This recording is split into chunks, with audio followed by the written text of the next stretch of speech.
But today we got a fuel pump replacement, and it's a fuel pump in the RoadMaster. I know, right?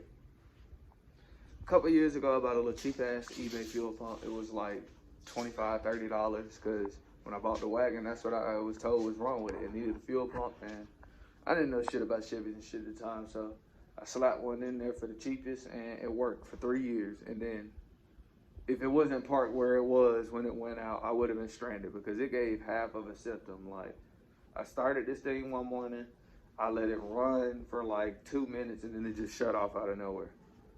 I went to go crank it back, it stuttered to stay starting, and when I drove it to work that day, I was like constantly having to give it gas to keep it on. So I start figuring, okay, this fuel pump is about to go out. I come out here to start the bitch the next morning, it don't start. It's been sitting here for about the past 3 weeks. Like, bro, 3 weeks without my RoadMaster? This don't feel right. But we gonna get started. I don't know what the fuck I'm doing. I remember what I'm doing, but I'm gonna just call it out as I go and keep y'all posted, show you how this shit go in the wagon. Stay tuned. Here go my little intro. You ever seen a chopper do some damage, niggas stepping? I ain't got a conversation. I tell them, you must be out of your mind. Look, my man walking the scooter, goddamn. Look at him on the scooter. I'm still the king. Toting that bitch. East side to the world, I'm in that wind. Alright, now, because I know my memory is horrible, before I jack up this car or do anything else, there are 1, 2, it's a third bolt in there somewhere. 3 bolts on this gas tank. Disconnect those right now. Just do that, and yeah, disconnect them bolts before you do anything else to the car. Alright, so I got the 3 screws from out the tank right here. Just make sure you do that first, that way you don't get up under, get started, get going too quick, and end up dropping the fucking tank with your hose connected. And now you need to reconnect, or not so much reconnect, but you know, rebuild or go purchase a whole other piece you didn't need to from the beginning. So remove the screws that connect to the gas cap or around the gas cap area first, and then proceed from there. Next thing I'm gonna do is get the thing jacked up in the ass end some, so I can actually get up under and knock loose the 213s to hold the tank together. Alright, so here's the deal. I got it lifted up, but I really ain't trying to go much higher and move the back tires off the ground, because I'm on a slope downhill, and even with bricks, this is a big ass fucking car to hold. So I got it up, got some support on the ground, and unfortunately, I think the tank may be full. Like, yes, I always ride around with a full tank, so this may be harder than I thought, but I'm gonna figure this shit out real quick. Here, one of the first strap bolts.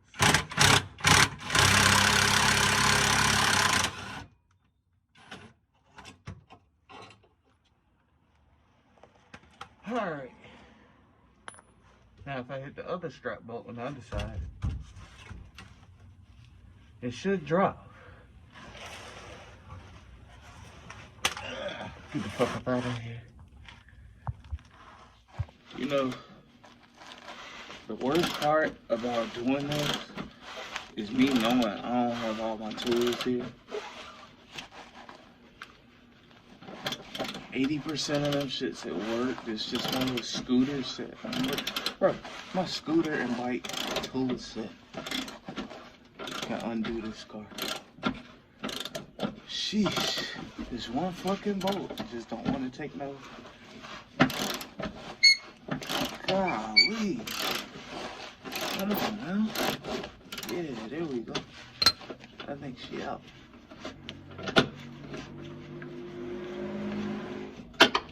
Now here comes the sketch shit, because I don't know how much fuel is in this tank, and we about to drop it. Set y'all up right here while I do this.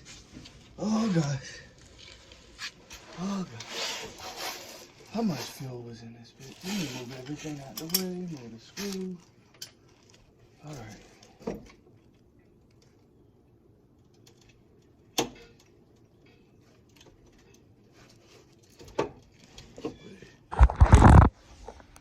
We got it dropped at least. So yeah, I'm gonna cut y'all back on when I see the front end. Hey, Sometimes you gotta love your siblings, for real. You see what my little brother did?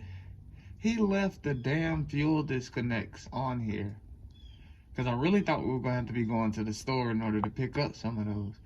But if they move, then the fuel disconnect's going to work. And it ain't going to be that hard in order to get this tank out of here. Shout out to my little brother Devin for that. Alright, I don't know how this going to work because as you see the lines and shit on this old pump, how they run out here, this new pump ain't going to be like that. But it do sit in the same position and everything. But I don't think that little pump right here gonna bother it too much. We're gonna get wires up. See how it goes. Alright, so if I do this right, I should be able to get this ring off of here. This is what I'm gonna really need. But ooh. Oh my gosh. And then I'm wondering why my fuel pump ain't working. I ain't got a sock in this shit. What the hell?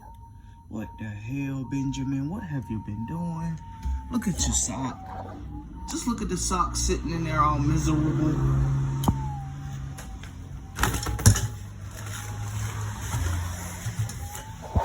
Get ring off of there. Can't believe it. How am I gonna get the sock out of there? That's why this mug was reading all Philly Leonky and shit. Let me go find something to get that sock out of there. So this is exactly what I didn't want to have to do. I'm gonna have to do. Ew. Oh wait, it's not as deep as I thought. Okay, there. Got that fuel pump sock. Sheesh.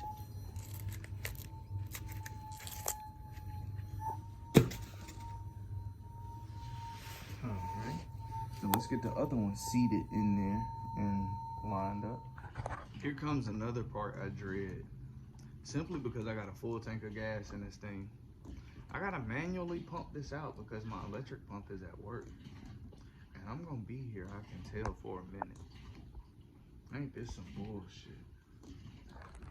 But I'll cut y'all back on when I got some of the tank drained, at least to where I can move it and put it back up on my own.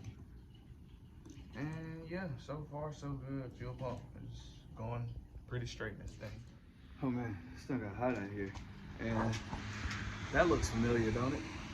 Well, that's because I had to use the old hanger. The new one was too tall, about like 1.5 inches, and it wouldn't let it close in the tank at all. So I had to put that old hanger back in. But I used all of the hardware I could off of this new hanger, such as all of the wiring and everything. I spliced it into that old hanger. And yeah, now I'm about to finish tightening this up and getting it back up in the car. No cap, this really do be a struggle with some of the older vehicles, because if you ain't got knowledge or you don't have common fucking knowledge, in which common knowledge is not pretty accessible nowadays. You ain't got common knowledge, you ain't gonna be able to do this, bro. Like, I really know folk that would have freaked out, would have called parts stores, etc. Like, nah, I spent $80-some odd on a fuel pump. I plan on LS swapping the thing in the future. Not immediately, but sometime soon. So there wasn't no need to just freak out if it didn't fit. Make it fit into my old hanger, keep it booking for right now. And, oh, did I just give y'all a tip? Yes, I said something about an LS swap. We're gonna get to that at the end of the video though. Right now we're gonna work on getting my wires back attached here and getting this in the car. Alright, what's good, YouTube? So, we back. And we're working on the RoadMaster again. It's a new day. I got one last piece that I'm gonna end up replacing in this car because I'm not getting fuel to the injectors. I know the pump's working, the pump is firing and everything, but this is the issue I was having. It was coding for it, I never changed it. We about to finally tackle this distributor and change the ignition control module, so stay tuned. All right, so what I'm gonna do now is I'm gonna basically show you where the ignition control module sit down in this RoadMaster. This is top part of the distributor.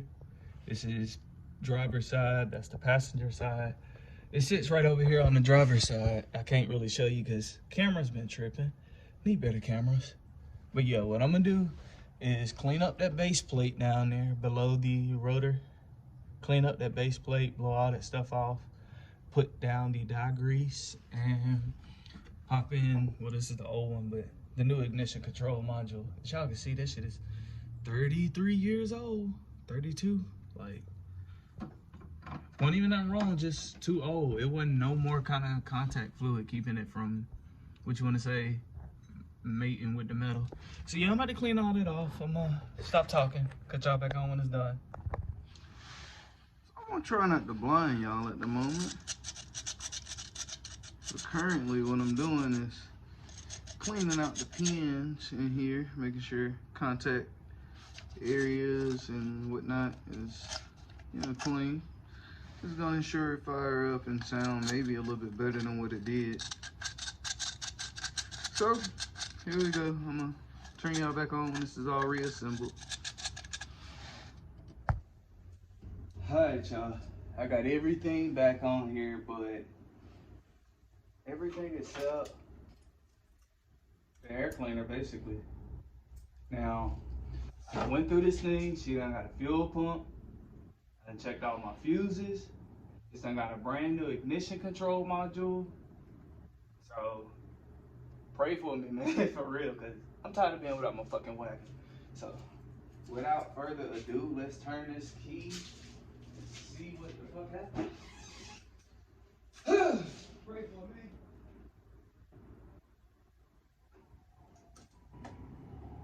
Hey, I hear the pump.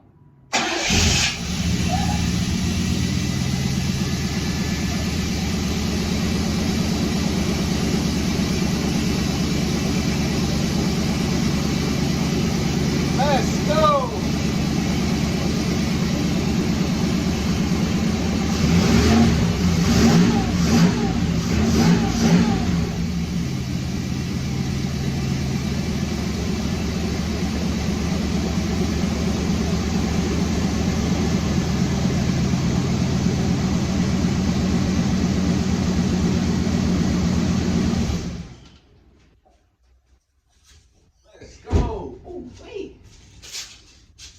There you go, y'all. She back running finally. Finally. Now, before I go anywhere in this bitch, she definitely gonna have to get washed up and everything. But I do appreciate y'all for tuning in. Sorry the camera angle is whatever.